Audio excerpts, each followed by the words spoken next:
Hello everyone, welcome to RV classes. बच्चे, last lecture में हमने करा था थर्मोडायनामिक्स। तो उसका जो फर्स्ट पार्ट था वो हमने कर लिया था कंप्लीट। तो हम लोगों ने जहाँ पे ख़त्म करा था वो था एडियाबैटिक प्रोसेस। अब आज इस लेक्चर के अंदर हम लोगों ने क्या करना है, laws of thermodynamics, Carnot heat engine.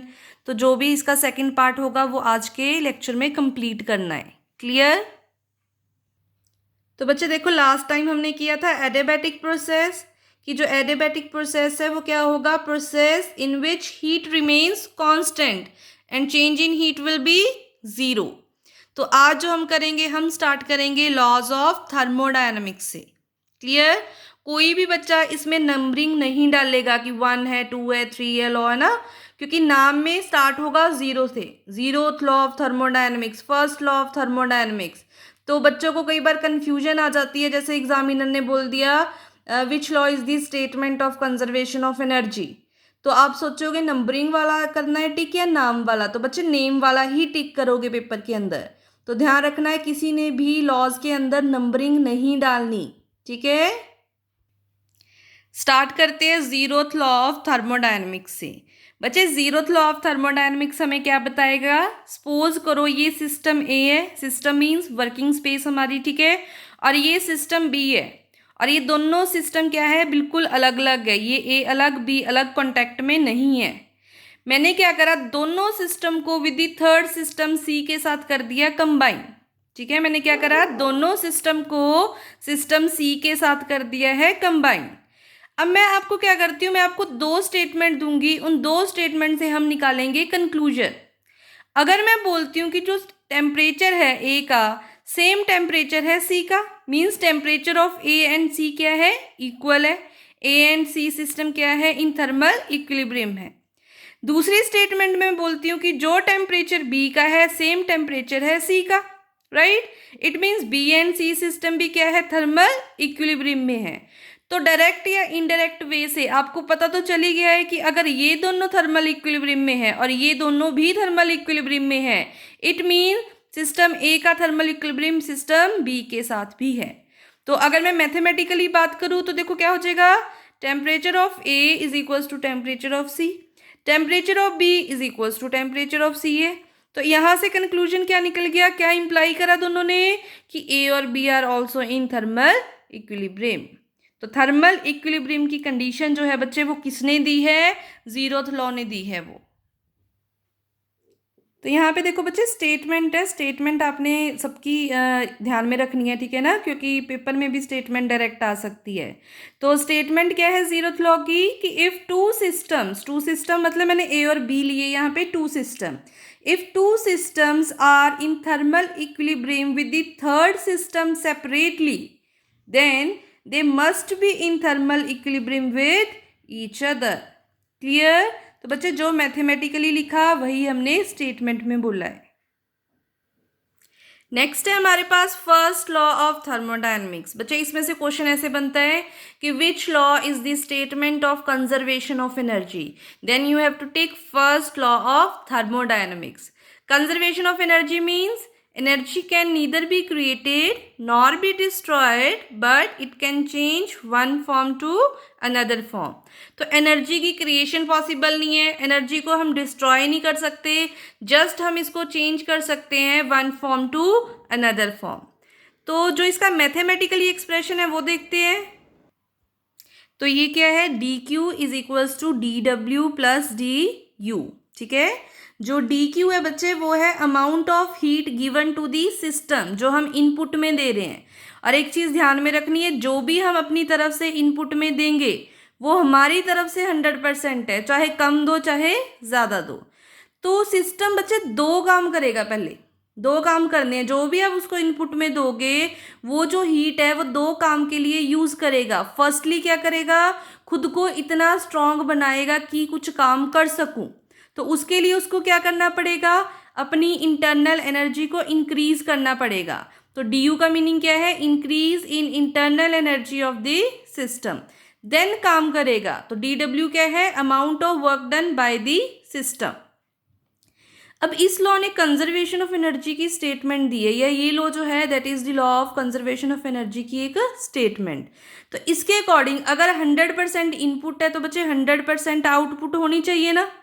But यहाँ पे ध्यान से देखना, 100% अगर इनपुट दी तो ये जो इंटरनल एनर्जी सिस्टम की इंक्रीज हुई है तो उसमें भी कुछ ना कुछ तो वेस्ट हुआ होगा ना। Let it be 1% D increase करने में लग गया हमारा, तो फिर ये डी डब्ल्यू 100% कैसे आ सकता है? लेफ्ट राइट जो इक्वेशंस है वो इक्वेट नहीं हो रही। समझ में आया? या तो एग्जामिनर या तो ये स्टेटमेंट में बोल देता कि जो डी यू है वो हमने एक्स्ट्रा में दिया था, वो उस 100% का पार्ट नहीं है।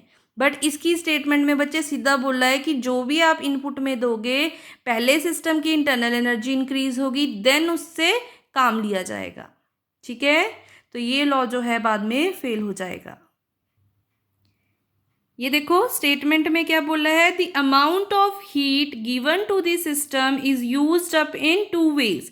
फर्स्टली क्या करोगे, to increase the internal energy of the system, and number 2 to do work. तो यहाँ पे क्वेश्चन मार्क ये रह गया कि इनपुट 100% आउटपुट 100% आ रही है, इसने बोला है ऐसा, ठीक है ना। पर क्वेश्चन मार्क लग गया कि डी यू का क्या है, डी यू में जो एनर्जी वेस्ट होगी या जो एनर्जी लगेगी वो कहाँ से मिली थी हमें। तो यहाँ पे ध्यान रखना कि ये जो 100% आउटपुट में लिख दिया इससे हमें प्रॉब्लम है, ये चीज़ जो है ये हमें सही नहीं लग रही। ठीक है, कि कहाँ से 100% आउटपुट आई है। तो ये लॉ क्या हो जाएगा बच्चे, ये लॉ हो जाएगा फेल। इसके बाद आएगा सेकेंड लॉ ऑफ थर्मोडायनेमिक्स, जो क्या होगा, मॉडिफिकेशन होगा फर्स्ट लॉ की। ये आ गया बच्चे next second law of thermodynamics. तो याद रखना है कि इसने सिर्फ मॉडिफाई करा है फर्स्ट लॉ को। फर्स्ट लॉ ने हमें बता दिया कि सिस्टम को इनपुट में हीट दो, वर्क डन मिल जाएगा। बट ये वाला लॉ जो है ये फेल नहीं हुआ, इसने बोल दिया भी कभी भी 100% नहीं मिलेगा। आप इनपुट में बच्चे जितना मर्जी दे दो, आउटपुट में कभी भी आपको 100% वर्क डन नहीं मिलेगा। साथ में रीजन भी दिया क्यों नहीं मिलेगा, because there is always some loss of energy. चाहे वो एनर्जी लॉस किसी भी फॉर्म में हो, बट एनर्जी लॉस होएगा, ये चीज इसने बोली है कि कंफर्म्ड है। नेक्स्ट बच्चे मैंने एक छोटा सा नोट लिखा है, ये नोट आपने ध्यान देना है। इसमें पता चलेगा कि फर्स्ट लॉ की लिमिटेशन क्या थी, क्यों फर्स्ट लॉ फेल हो गया, क्यों हमें ज़रूरत पड़ी सेकंड लॉ की। ठीक है, तो इसमें देखो क्या लिखा है बच्चे, according to first law of thermodynamics both heat and work are interconvertible, but this law does not specify the condition for this conversion. क्या मीनिंग है इसका, that is whether the transformation takes place by itself or not। First law ने बच्चे बोला था कि हाँ heat and work they are interconvertible, दोनों एक दूसरे में कन्वर्ट हो सकते हैं। बट इसने ये नहीं बताया था कि कंडीशन क्या होगी इंटरकन्वर्जन की। मींस जो डी यू है वो कहाँ से मिल रहा है हमें, वो जो एनर्जी है वो एक्स्ट्रा में हमने सिस्टम को दी थी यूज़ करने के लिए, या डी क्यू की फॉर्म में से ही उसने थोड़ी एनर्जी यूज़ कर ली। तो whether the transformation takes place by itself और नॉट का मतलब क्या हो गया कि हमने एक्स्ट्रा में एनर्जी दी थी सिस्टम को डी यू के लिए या नहीं दी, ये चीज़ उसने क्लैरिफाई नहीं करी। किसने, फर्स्ट लॉ ने। नेक्स्ट है second law of thermodynamics is the modification of first law of thermodynamics. बिल्कुल समझ में आया, क्योंकि इसने भी बोला सिस्टम को हीट दो, सिस्टम आपको वर्क डन देगा। मॉडिफिकेशन का मतलब क्या है, इसने एक लाइन ऐड कर दी, एक स्टेटमेंट ऐड कर दी कि work done should never be 100% because there is always some loss of energy. तो it gives the limitation of first law of thermodynamics. बिल्कुल सही है, फर्स्ट लॉ की लिमिटेशन दी। कौन सी लिमिटेशन, कि डी यू कहाँ से ऐड किया आपने, डी यू कहाँ से यूज किया आपने। ठीक है, नेक्स्ट है बच्चे सब्लिमेशन। ये भी पेपर पॉइंट ऑफ व्यू से काफ़ी इंपॉर्टेंट है। डायरेक्ट इसकी डेफिनेशन आ जाती है कि सब्लिमेशन का मीनिंग क्या है। तो बच्चे अगर आप सॉलिड को गर्म करते हो तो वो कन्वर्ट होगा लिक्विड में, लिक्विड को गर्म करोगे तो वो कन्वर्ट हो जाएगा गैस के अंदर। बट जो सब्लिमेशन है ये डायरेक्ट कन्वर्जन होगी सॉलिड टू गैस। तो सब्लिमेशन क्या है बच्चे, ये एक प्रोसेस है जिसमें सॉलिड जो है वो डायरेक्टली कन्वर्ट हो जाएगा गैस के अंदर। इसकी एग्जांपल्स याद रखनी है, जैसे कैम्फर, कैम्फर मीन्स कपूर। तो घरों में जो यूज़ करते हैं आरती करने के लिए वाइट वाइट कलर का, राइट, वो क्या होता है बच्चे, कैम्फर है। वो सीधा सॉलिड से गैस में कन्वर्ट हो जाएगा अगर आप उसको ओपनली ऐसे ही छोड़ दोगे। नंबर 2 ड्राई आइस, सूखी बर्फ भी जिसको बोलते हैं, ठीक है। तो ये होती है सॉलिड CO2। पेपर में क्वेश्चन अलग से आता है कि what is dry ice, solid CO2 है, लिक्विड CO2 है, क्या है। तो ड्राई आइस जो है वो सॉलिड CO2 है। बट हमें तो पता है कि जो CO2 है वो गैसियस फॉर्म में है, गैस होती है वो। तो आपने क्या करना है, CO2 को क्या करना है, एक बंद कंटेनर में डाल दिया। अब जब बंद कंटेनर की बात करी तो मीन्स कंडीशंस हमारे हाथ में है। कंडीशंस क्या है, कंट्रोल्ड है। तो इसको एक सिलेंडर में, एक कंटेनर में बंद करके CO2 गैस को आपने प्रेशर बहुत ज़्यादा हाई कर देना है और टेम्परेचर बहुत ज़्यादा लो कर देना है। तो जो ये CO2 गैसियस फॉर्म में होगी वो बच्चे सॉलिड फॉर्म में कन्वर्ट हो जाएगी और उसी को आप बोलोगे कि ड्राई आइस है, ठीक है। नेक्स्ट एग्जाम्पल है नेप्थलीन बॉल्स। नेप्थलीन बॉल्स बच्चे होती है जैसे फिनाइल की गोलियां, उसको बोलते हैं हम नेप्थलीन बॉल्स। तो जो घरों में आपने नॉर्मली फिनाइल की गोलियां जो है जगह जगह पड़ी देखी होंगी, तो वो भी क्या करती है, वो धीरे धीरे खत्म होती है, तो वो सॉलिड टू सीधा क्या जा रही है, सॉलिड टू गैसियस फॉर्म में कन्वर्ट हो रही है। इवन जो हम एयर फ्रेशनर्स यूज़ करते हैं ना, सॉलिड फॉर्म वाले, ओडोनिल यूज़ करते हो, तो उन सब के अंदर क्या हो रहा है, सब्लिमेशन का प्रोसेस ही हो रहा है, ठीक है। तो ध्यान रखना है आपने सब्लिमेशन का, सॉलिड टू गैस में कन्वर्जन हो रही है डायरेक्ट। नेक्स्ट है बच्चे लेटेंट हीट।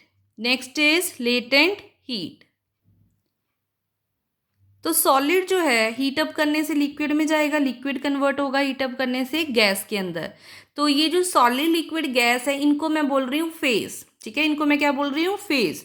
तो मैं लेटेंट हीट क्या बोलूँगी कि हीट मुझे सिंपली चाहिए फेज की ट्रांजिशन के लिए, solid to liquid, liquid to gas जाने के लिए जो सिंपल फेज ट्रांजिशन हो रही है उसके लिए जो हीट मुझे प्रोवाइड करनी पड़ेगी that is latent heat. So latent heat क्या है, heat required for simple phase transition. बच्चे इसका फॉर्मूला याद करना है क्योंकि पेपर में SI यूनिट, CGS यूनिट और डायमेंशनल फॉर्मूला किसी का भी पूछा जा सकता है, ठीक है। जो टर्म सिलेबस में यूज होगी उसकी SI यूनिट, CGS और डायमेंशनल फॉर्मूला पेपर में आ सकता है। तो लेटेंट हीट का फॉर्मूला होता है हीट अपॉन मास। हीट की SI यूनिट क्या है बच्चे, जूल। मास की होती है किलोग्राम। SI यूनिट क्या बन गई, जूल पर किलोग्राम। अगर मैं बात करती हूँ CGS की तो जूल गया अर्ग में और किलोग्राम गया ग्राम में। तो अर्ग पर ग्राम CGS यूनिट है किसकी, लेटेंट हीट की। डायमेंशनल फॉर्मूला देख लो बच्चे, हीट का क्या होगा, heat is a form of energy. तो क्या हो गया ml2T-2, ठीक है। और ये मास है तो मास का लिखा m से m कैंसल आउट हो गया, दिस बिकम्स m0L2T-2। अच्छा, जो डायमेंशनल फॉर्मूले निकालना है बच्चे इसका हम चैप्टर पूरा अलग से करेंगे, ठीक है। एक वीडियो में पूरी बनाऊंगी डायमेंशनल फॉर्मूले कैसे निकालने हैं आपने। अभी के लिए ध्यान रखना लेटेंट हीट का डायमेंशनल फॉर्मूला है m0L2T-2। नेक्स्ट है हमारे पास स्पेसिफिक हीट। नाम से ही क्लियर हो रहा है बच्चे, हीट शुड बी स्पेसिफाइड, मतलब इतनी ही चाहिए हमें, कुछ उसका अमाउंट फिक्स करना पड़ेगा। तो heat required to raise the temperature of 1 gram of substance by 1 degree. बच्चे जो स्पेसिफिक हीट है वो पर्टिकुलरली 1 ग्राम सब्सटेंस का टेम्परेचर कितना राइज करवाना है, ओनली बाय 1 डिग्री। तो यहाँ पे टेम्परेचर आएगा, जो लेटेंट हीट है बच्चे that is independent of temperature है। फॉर एग्जाम्पल अगर मैं लेटेंट हीट में बात करूँ, अगर मेरे पास वाटर बॉईल करता है तो नॉर्मली वाटर बॉईल करता है 100 डिग्री सेल्सियस पे, और जिस टाइम पे बॉईल करेगा उसके बाद उसमें क्या होगा, अगर मैं गैस बंद ना करूँ तो पानी का टेम्परेचर 100 डिग्री से ऊपर नहीं जाएगा। तो फिर क्या होगा, फिर कन्वर्जन स्टार्ट हो जाएगी, इवेपोराइजेशन स्टार्ट हो जाएगी, जो लिक्विड है वो गैसियस फॉर्म में कन्वर्ट होना स्टार्ट हो जाएगा। तो क्या मैं बोल सकती हूँ बॉइल्ड वाटर 100 डिग्री सेल्सियस है तो स्टीम का टेम्परेचर भी कितना हुआ, 100 डिग्री सेल्सियस। बट जो स्टीम है वो ज़्यादा बर्निंग प्रोड्यूस करेगी अगर मेरे हाथ पे लग जाए as compared to boiled water. Reason क्या है बच्चे, दोनों का टेम्परेचर तो बिल्कुल सेम है, दोनों का टेम्परेचर तो 100 डिग्री सेल्सियस ही रहा। फर्क किसका है, लेटेंट हीट का फर्क है। लेटेंट हीट क्या है, जो बॉइल्ड वाटर है उसकी लेटेंट हीट बच्चे कम है, जो स्टीम की लेटेंट हीट है वो ज़्यादा है, क्योंकि स्टीम गैसियस फॉर्म में आ गई, गैस पार्टिकल ज़्यादा तेजी से मूव करेंगे, उनकी कैनेटिक एनर्जी भी ज़्यादा होगी एज कंपेयर टू लिक्विड, ठीक है। तो ध्यान रखना है कि जो स्टीम है उसकी बर्निंग ज़्यादा लगती है क्योंकि उसकी लेटेंट हीट क्या है, ज़्यादा है। क्लियर, टेम्परेचर से इंडिपेंडेंट है लेटेंट हीट। अगर मैं बात करूँ स्पेसिफिक हीट में बच्चे क्या है, टेम्परेचर का आ रहा है जिक्र, तो स्पेसिफिक हीट क्या होगा, Q/m into delta T, means Q is heat, M is mass, delta T का मीनिंग है चेंज इन टेम्परेचर। यहाँ से SI यूनिट देखो क्या है, ये जूल हो जाएगी, एनर्जी जूल में आएगी, मास किलोग्राम में आएगा, टेम्परेचर आएगा केल्विन में। तो ये बन गई जूल पर किलोग्राम पर केल्विन। CGS में कन्वर्ट करें, जूल गया अर्ग में, किलोग्राम गया ग्राम में, केल्विन की जगह पे सेल्सियस लिख दो, रियोमर लिख दो, रैनकाइंड लिख दो, जितनी भी CGS यूनिट आएंगी इसकी, ठीक है। तो केल्विन को छोड़ के टेम्परेचर की कोई भी यूनिट लिखी तो वो CGS में होगी। क्लियर है। नेक्स्ट बच्चे डायमेंशनल फॉर्मूला है for specific heat, very very important, ठीक है, पेपर में आता है इसका डायमेंशनल फॉर्मूला स्पेसिफिक हीट का। तो मैंने सिंपल फॉर्मूला लिखा इसका, Q/m delta T. Heat is a form of energy, energy का बच्चे क्या होता है, ml2T-2। मास को क्या लिखोगे, m, और टेम्परेचर को T नहीं लिख देना, T इज फॉर टाइम, और यहाँ पे डेल्टा T क्या है, उसका डायमेंशनल फॉर्मूला होगा बच्चे केल्विन। m से m कैंसल आउट हो गया, ये बन गया m0L2T-2, और ये k ऊपर जाके k-1। कोई भी बच्चा इसको ऐसे नहीं बोलेगा m0L T inverse square, no, ये है m0L2T-2 k-1, ठीक है, ध्यान रखना इस चीज का। नेक्स्ट जो हमारा टॉपिक है वो टॉपिक है हमारा एक्सपेंशन। एक्सपेंशन मतलब बच्चे फैलना। तो ध्यान रखना है, चाहे सॉलिड है, चाहे लिक्विड है, चाहे गैसेज है ना, अगर हम इनको टेम्परेचर, हम इनको हीट प्रोवाइड करेंगे तो क्या होगा, ये फैल जाएंगे। तो हमें तीनों में एक्सपेंशंस करनी है, सॉलिड में भी, लिक्विड में भी, गैसेज में भी। But paper point of view से फॉर कॉम्पिटिटिव एग्जाम जो एक्सपेंशन इन सॉलिड्स है वो ज़्यादा इंपॉर्टेंट है। यहाँ से एक क्वेश्चन आता है, वो मैं आपको बता दूंगी कौन सा है, बट करने तीनों ही है, सबसे इंपॉर्टेंट सॉलिड वाली है, ठीक है, सॉलिड में एक्सपेंशन। तो बच्चे अगर मैं सॉलिड को हीट अप करती हूँ तो वो तीन तरह से एक्सपेंड कर सकता है। कैसे, या तो उसकी लेंथ बढ़ जाए, या उसका एरिया बढ़ जाए, या फिर उसकी वॉल्यूम इंक्रीज कर जाए। तो सबसे पहले आती है लीनियर एक्सपेंशन। इसमें देखो एक रोड थी जिसकी लेंथ थी कैपिटल L, मैंने इसको हीट अप कर दिया, इसकी जो लेंथ है वो इंक्रीज कर जाती है, कितनी, डेल्टा L, और इंक्रीज करने के बाद टोटल लेंथ जो होगी है that is equals to L dash. तो ये जो यहाँ पे अल्फा, ये नई टर्म आई है आपके लिए, alpha, this is the coefficient for linear expansion. Alpha क्या है, कोफिशिएंट ऑफ लीनियर एक्सपेंशन है। तो this is equals to change in length upon original length, और चेंज क्यों आया, बिकॉज चेंज इन टेम्परेचर हुआ। तो अल्फा का फॉर्मूला मैं चाहती हूँ आप ये लर्न करो, ठीक है। उसके बाद छोटी सी डेरिवेशन है, ध्यान रखना, जो डेल्टा L है बच्चे वो कैसे आएगा, कैपिटल L डैश में से L माइनस कर दो, you will get delta L। तो ये देखो L डैश माइनस L आ गया डेल्टा L की जगह पे, क्रॉस मल्टीप्लाई करो, ये उधर चला गया, मल्टीप्लाई होके बन गया alpha L delta T is equals to L dash minus L। L dash को एक साइड रखो, ये L उधर जाके हो गया प्लस, तो L डैश आ गया L plus alpha L delta T, L ले लो कॉमन, ये बन जाएगा 1 प्लस अल्फा डेल्टा T। चाहे निकाल के करो, चाहे जैसे मर्जी करो, मुझे चाहिए आपको लास्ट का जो एक्सप्रेशन है आपके पेपर के लिए याद हो, क्योंकि अगर ये याद कर लिया, देखो सुपरफिशियल एक्सपेंशन आया, सुपरफिशियल एक्सपेंशन का मतलब बच्चे क्या है, चेंज इन एरिया, जो एरिया जो है वो इंक्रीज कर जाएगा सुपरफिशियल एक्सपेंशन में। तो अल्फा की जगह पे कोफिशिएंट आ गया बीटा, बीटा क्या है, coefficient of superficial expansion. Delta L की जगह पे क्या आएगा बच्चे, इस बार एरिया की बात होगी, तो जहां जहां लेंथ की बात करी थी एरिया की बात कर दो। लास्ट का एक्सप्रेशन देखो, L डैश निकाला था ना कि इंक्रीज करने के बाद लेंथ क्या होगी टोटल, इस बार हम एरिया निकालेंगे। तो इंक्रीज करने के बाद एरिया कितना आएगा, A डैश आएगा A 1 प्लस अल्फा की जगह पे बीटा आ गया, ठीक है, delta T। Similarly volumetric expansion में बच्चे क्या इंक्रीज होगा, वॉल्यूम इंक्रीज कर जाएगी सॉलिड की, और कॉफिशिएंट आ जाएगा gamma, change in V, volume में क्या चेंज हुआ, divided by original V into change in temperature. तो V डैश जब निकालोगे तो वो क्या आएगा, V ब्रैकेट में 1 प्लस गामा डेल्टा T।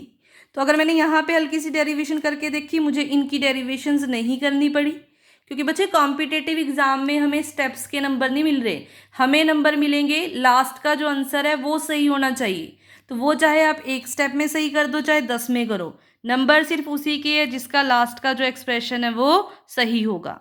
ठीक है, ये बच्चे वेरी वेरी इंपॉर्टेंट, पेपर में बहुत बार रिपीट करता है। ठीक है ना, ऊपर डायरेक्ट पेपर डाल देना इसके कि alpha ratio beta ratio gamma कितना रहेगा। This becomes 1:2:3। ये अल्फा बीटा गामा क्या है, कॉफिशिएंट है linear expansion, superficial expansion and volumetric expansion के रिस्पेक्टिवली। ठीक है, ये alpha raise beta raise gamma rays वाला नहीं लिखा हुआ कुछ भी। तो ये alpha ratio beta ratio gamma जब भी आएगा पेपर में क्या टिक करेंगे, 1:2:3। Very very important. नेक्स्ट बच्चे है एक्सपेंशन इन लिक्विड्स। इतना ज़्यादा इंपॉर्टेंट नहीं है बट फिर भी एक बार कर लेते हैं फॉर सेफ साइड। लिक्विड दो ही तरीके से एक्सपेंड करेंगे, एक होगी रियल एक्सपेंशन बच्चे, एक होगी अपेरेंट एक्सपेंशन। ठीक है, तो जब हम किसी लिक्विड को गर्म करते हैं तो मैं उसको किसी कंटेनर में डाल के ही गर्म करूंगी। ऑब्वियस ही बात है ना कि मुझे एक कंटेनर लेना पड़ेगा, उसके अंदर लिक्विड डालूंगी, देन मैं क्या करूंगी, उसको हीट अप कर दूंगी। तो जो एक्चुअल में होगा वो क्या होगा कि पहले कंटेनर गर्म होगा, उसके बाद जाके जो उसके अंदर का लिक्विड है वो गर्म होगा, जो रियलिटी है। तो जो रियल एक्सपेंशन है बच्चे, इसमें हम क्या करेंगे, एक्सपेंशन ऑफ वेसल भी इंक्लूड होगी प्लस एक्सपेंशन ऑफ लिक्विड को भी कंसीडर करेंगे। ठीक है, तो इसको डिनोट करते हैं गामा, रियल के लिए पैर में आर लिखा है। तो change in volume upon original volume into change in temperature, ये हो जाएगा इसका एक्सप्रेशन।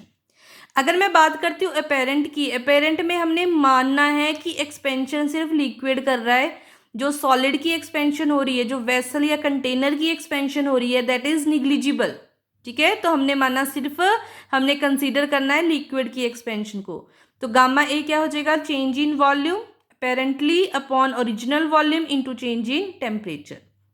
बच्चे अगर मैं दोनों का कंपैरिजन करूं तो रियल एक्सपेंशन में लिक्विड की एक्सपेंशन तो है ही, means this is the apparent expansion तो है ही, प्लस एक्सपेंशन ऑफ वेसल भी आ रहा है ना। तो इट मीन्स जो रियल एक्सपेंशन है वो क्या होगी, वो उसकी वैल्यू हमेशा ज़्यादा होगी किससे, अपेरेंट एक्सपेंशन से। ये रिलेशन इन फ्यूचर आ सकता है। ठीक है, कि दोनों में क्या रिलेशन है। ये देखो, ये मैंने क्या लिखा कि जो गामा आर है रियल वाला वो कैसे आता है, गामा वेसल की expansion plus apparent means liquid की एक्सपेंशन। तो गामा आर बच्चे हमेशा गामा ए से क्या रहेगा, बड़ा ही रहेगा। Gamma R is always greater than gamma A. ठीक है, ये आ सकता है बट अभी तक किसी पेपर में ये क्वेश्चन नहीं देखा गया। नेक्स्ट है एक्सपेंशन इन गैसेस। तो बच्चे गैसेस दो ही तरीके से एक्सपेंड करेंगी, या तो उसका प्रेशर चेंज होगा या उसका वॉल्यूम चेंज होगा। तो अगर प्रेशर चेंज होगा तो एक्सप्रेशन क्या बन जाएगा, gamma P is equals to delta P upon P delta T, और अगर वॉल्यूम चेंज होगी तो delta V upon V delta T. इसमें कोई मतलब रिलेशन नहीं है कि कौन बड़ा आएगा कौन छोटा आएगा। ठीक है, तो ये बच्चे हमारी जो एक्सपेंशन है वो कंप्लीट होगी। नेक्स्ट बच्चे आ रहा है मोड्स ऑफ हीट ट्रांसफॉर्मेशन। ये बहुत ही ज़्यादा इंपॉर्टेंट है फॉर ऑल कॉम्पिटिटिव एग्जाम्स। तो यहाँ पे एक क्वेश्चन तो यही बन सकता है कि मोड्स ऑफ हीट ट्रांसफॉर्मेशन कौन कौन से हैं। तो बच्चे याद रखना, कंडक्शन, कन्वेक्शन और रेडिएशन, यही सिर्फ 3 टाइप ऑफ मोड ट्रांसफॉर्मेशन है फॉर हीट। इसके सिवाय कोई भी हीट ट्रांसफॉर्मेशन का मोड नहीं है। अगर मैं बात करूँ कंडक्शन की, तो बच्चे एग्जाम्पल आ गई मान लो पेपर में, या कोई एग्जाम्पल लिख दी उसने, पूरी एग्जाम्पल दे दी है, उसके बाद ऑप्शंस दे दिए कंडक्शन, कन्वेक्शन, रेडिएशन, क्या हो रहा है इसके अंदर, कैसे हीट ट्रांसफर हो रही है। तो कंडक्शन जो है वो सिर्फ सॉलिड्स में होती है। अगर एग्जाम्पल सॉलिड की है तो कंडक्शन टिक कर दो, कभी गलत नहीं होगा। कन्वेक्शन होती है लिक्विड्स में भी as well as in gases. और जो रेडिएशन है बच्चे, रेडिएशन को ट्रांसफर होने के लिए किसी मीडियम की ज़रूरत नहीं होती, ये वैक्यूम में जो है ट्रेवल कर जाती है। तो मैं लिख रही हूँ नो मीडियम इज रिक्वायर्ड। और रेडिएशन में एक और क्वेश्चन बनता है, this is the fastest mode of heat transformation. तीनों में से fastest mode of heat transformation क्या है, रेडिएशन। ठीक है, सन से लेके अर्थ तक जो लाइट पहुंचती है, जो रेडिएशंस पहुंचती है, वो ऑलमोस्ट 8 मिनट में पहुंच जाती है। ये पेपर में क्वेश्चन आता है। ठीक है, सन टू अर्थ जो लाइट पहुंचती है वो ऑलमोस्ट 8 मिनट्स में रीच कर जाएगी। मून टू अर्थ, बच्चे मून की कोई अपनी लाइट नहीं है, सन की लाइट मून पे पड़ी, मून ने उसको कर दिया रिफ्लेक्ट। तो मैं वही टाइम पूछ रही हूँ कि जब मून से लाइट रिफ्लेक्ट हुई, आफ्टर रिफ्लेक्शन वो कितना टाइम लेगी अर्थ पे पहुँचने को, तो वो लाइट रेडिएशन टाइम लेगी 1.3 सेकेंड। ठीक है, ये क्वेश्चन बहुत इंपॉर्टेंट है। अब नेक्स्ट बात करती हूँ, दोबारा आती हूँ कंडक्शन। कंडक्शन होती है सिर्फ सॉलिड्स में, और ये चीज़ हम सब ने फील करी है। कैसे? जैसे मान लो मैं ना चाय के लिए मैंने पानी चढ़ा दिया, ठीक है, गर्म कर रही हूँ, और ये कंटेनर का हैंडल है और इसकी ना कोई कवरिंग नहीं की हुई, ठीक है, इसकी कोई भी कवरिंग जो है हमने नहीं करी हुई। अगर ये मेरा पूरा कंटेनर स्टील का है, हैंडल भी उसका स्टील का है, आफ्टर 5 to 10 मिनट या आफ्टर सम टाइम अगर मैं इसको टच करूँगी तो मुझे पता है कि मेरा हाथ जल जाएगा, क्योंकि ये बहुत ज़्यादा गर्म है। तो हीट तो मैं नीचे से दे रही हूँ, ये यहाँ पे कैसे ट्रांसफ़र होगी? सॉलिड के पार्टिकल बच्चे होते हैं बिल्कुल कॉम्पैक्टली पैक्ड। पहले एक पार्टिकल गर्म होगा, एटम गर्म हुआ, उसने बाय कॉन्टैक्ट अगले को कर दिया, उसने अगले को कर दिया, करते कराते ये पूरा जो हैंडल है वो गर्म हो चुका है। ऐसे ही हुआ ना? तो यहाँ पे जो हीट ट्रांसफॉर्मेशन हुई है उसके लिए बच्चे कोई भी एटम अपनी जगह छोड़ के नहीं भागा। नोट करा आपने? सारे एटम्स अपनी अपनी जगह पे ही है। तो जो हीट ट्रांसफॉर्मेशन हुई है वो हुई कैसे है? हीट ट्रांसफॉर्मेशन हुई है बच्चे कॉन्टैक्ट के through without any molecular movement. तो देखो इसमें क्या लिखा है, heat is transferred from one point two another without any molecular movement. तो हुई कैसे? बाय कॉन्टैक्ट हुई है। बट अगर मैं बात करती हूँ कन्वेक्शन की, तो लिक्विड और गैसेस दोनों में चलेगा।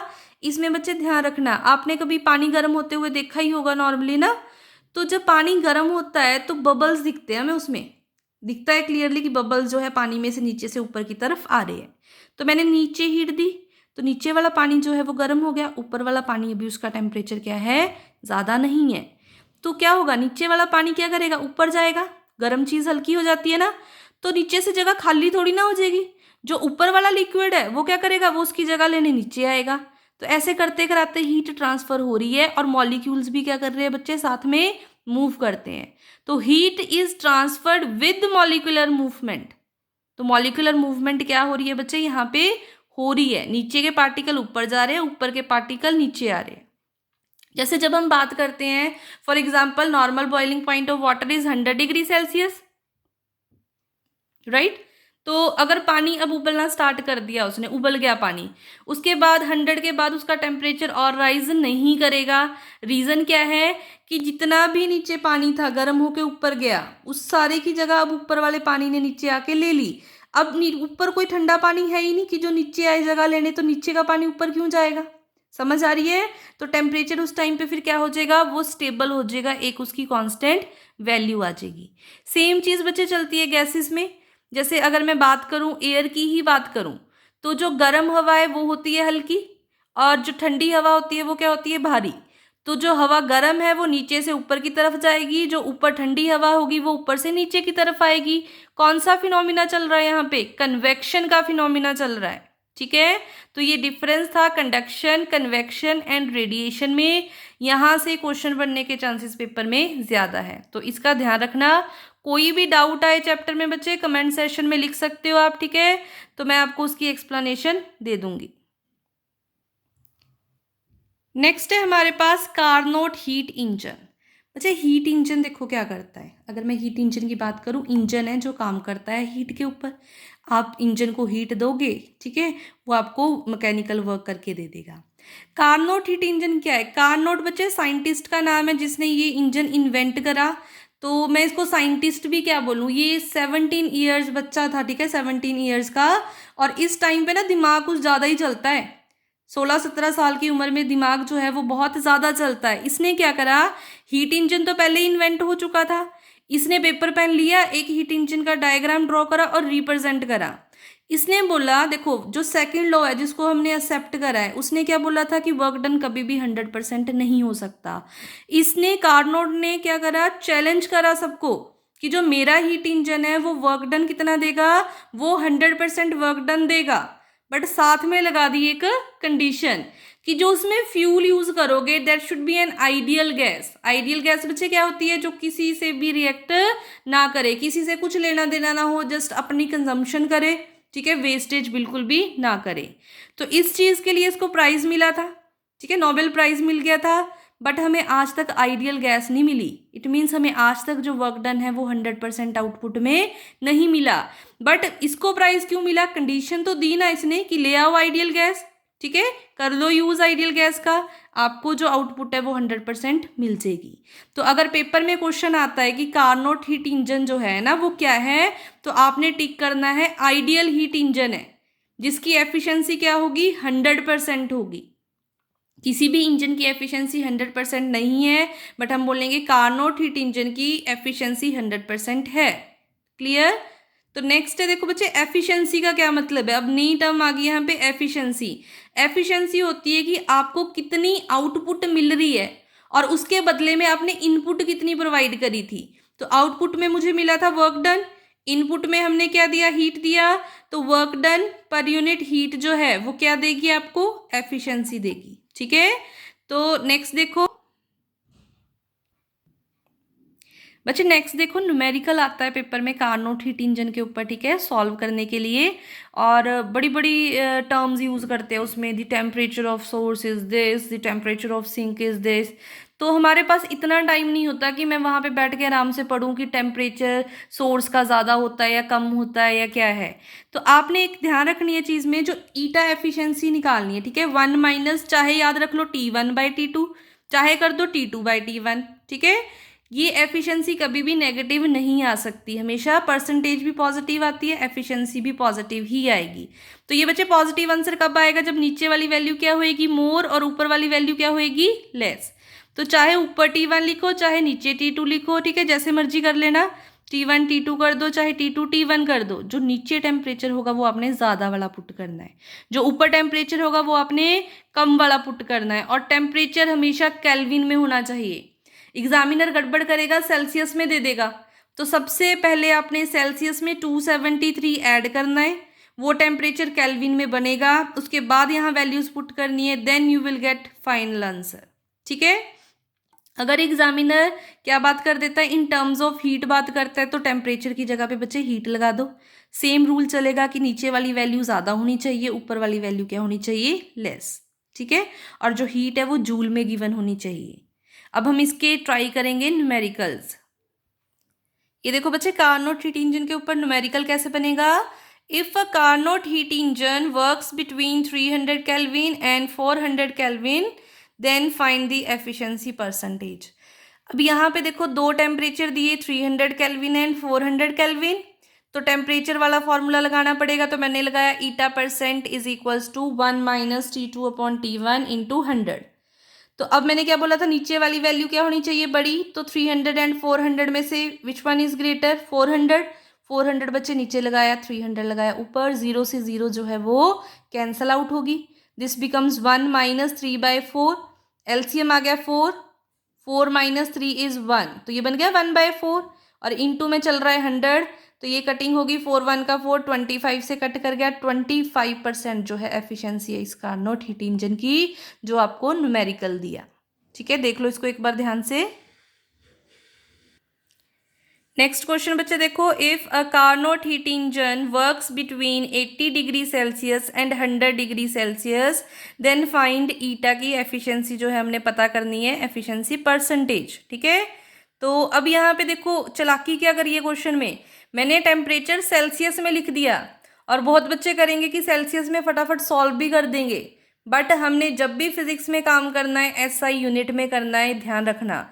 तो सबसे पहला काम है मेरा, जो भी जिस मर्जी को T1 ले लो, जिस मर्जी को T2 ले लो, तो मैंने यहाँ पे लिखा 1 माइनस T2/T1, मीन्स नीचे वाली वैल्यू मोर, तो मोर वाली वैल्यू को मैंने T1 लिखा है। ठीक है, तो कंफ्यूज नहीं होना। और ये T2 कितना है? 80। दोनों में क्या करा? 273 ऐड करा, तो T2 बन गया 353 केल्विन और T1 बन गया 373 केल्विन। ठीक है, वैल्यूज बच्चे पुट करो यहाँ पे। ठीक है, पुट करा तो क्या बन गया? 1 माइनस 353/373 इंटू 100, तो ये बन गया, एलसीएम आ गया 373, और ये बन गया 373 माइनस 353, तो ये बन गया 20 into 100, 2000 divided by 373, 5 point something आ जाएगा। यहाँ पे अप्रॉक्सीमेशन लगा सकते हो बच्चे, जहाँ पे भी न्यूमेरिकल आता है फिजिक्स में अप्रॉक्सीमेशन चल जाएगी। क्या अप्रॉक्सीमेशन लगा सकती हो? देखो जैसे 373 लिखा है, इसको 370 कर लो, 0 कर लो यहाँ पे, फिर 0 से 0 कट जाएगी, ठीक है। फिर ऐसे सॉल्व कर लो, 37 को चाहे 38 मान लो, चाहे 36 मान लो, वो आपकी मर्जी है। पूरा पूरा डिवाइड करना है तब भी हो जाएगा, 200 डिवाइडेड बाय 37 मीन्स आपको आंसर दिख जाएगा। अच्छा, अप्रॉक्सीमेशन बच्चे कब लगानी है, ये भी बहुत ज़रूरी है। हम लोग अप्रॉक्सीमेशन की तैयारी कर लेते हैं, बट हमें ये नहीं पता होती कि किस क्वेश्चन में लगाएं, किस में ना लगाएं। अगर सारी ऑप्शन में कम से कम डिफरेंस 20 का दिखा तो लगा देना अप्रॉक्सीमेशन, आपका आंसर आराम से उसके आसपास बनेगा जो राइट होगा। ठीक है। अगर ऑप्शन में 20 से कम का डिफरेंस हुआ, 2 2 4 4 वैल्यूज का ही डिफरेंस है, फिर आपने अप्रॉक्सीमेशन नहीं लगानी, आप करोगे पूरा पूरा सॉल्व। क्लियर है बच्चे, ये हमारा थर्मोडायनेमिक्स का ये वाला पार्ट हो गया कंप्लीट। इसके बाद हम लोग करेंगे एक नेक्स्ट यूनिट है, वो +1 में अलग से यूनिट दे रखी है, that is kinetic theory of gases. ठीक है, वो आप इसका पार्ट मान के भी कर सकते हो, अलग यूनिट मान के भी कर सकते हो, बट जो थर्मोडायनेमिक्स है वो यहाँ तक कंप्लीट हो चुका है। किसी को भी बच्चे कोई भी प्रॉब्लम हो, कोई आप नया चैप्टर करना चाहते हो जिसमें आपको प्रॉब्लम आ रही है, तो वो आप मेरे को कमेंट सेशन में बता दो। ठीक है, तो मैं उसके ऊपर भी वीडियो बना के डाल दूंगी। Thank you, have a nice day.